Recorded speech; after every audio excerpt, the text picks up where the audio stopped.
د لوی بخښونکي خدای په نامه د خبرونو سرچینې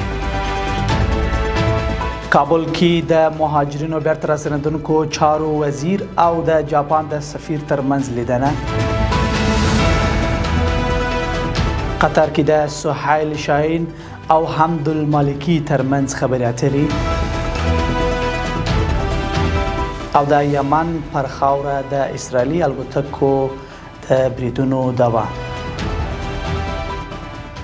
د لوی مهربانه خدای په سپېڅلي نامه درنو لیدونکو سلام د نن ورځ خبرونو ته ښه راغلاست. نن پنجشنبه د 1404 کال د وژې شلمه نیټه ده. زه عزیز یم دا بشپړ خبرونه دي. د کډوال او بیرته راستنېدونکو چارو وزیر مولوي عبدالکبیر په کابل کې د جاپان له سفیر تاکایوشي سره د مخې ښې لیدنه وکړه.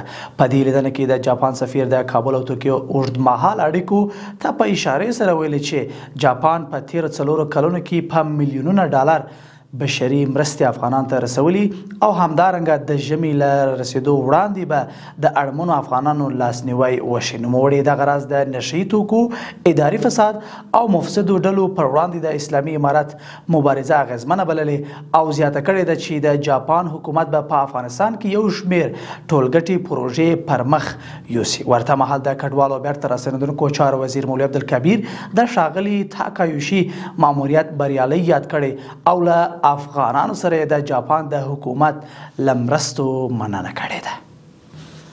په دوحه کې د اسلامي امارت سفیر محمد سهیل شاهین د قطر د پوهنې او لوړو زده کړو وزیر د دفتر له رئیس حمدالمالکي سره وکتل.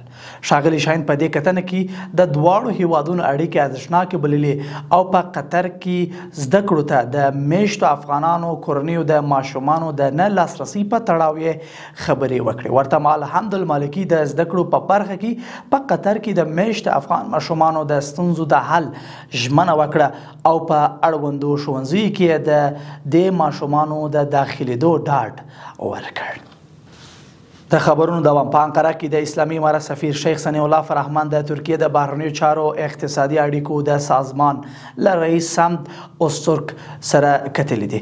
ترکیه کې د اسلامي امارت سفارت وایي چې په دې کتنه کې دواړو لوریو د افغانستان او ترکیه ترمنځ د اقتصادي اړیکو د پراختیا او پیاوړتیا د پانګونې د فرصتونو د ګډو همکاریو په اړه بحث او خبرې کړې دي.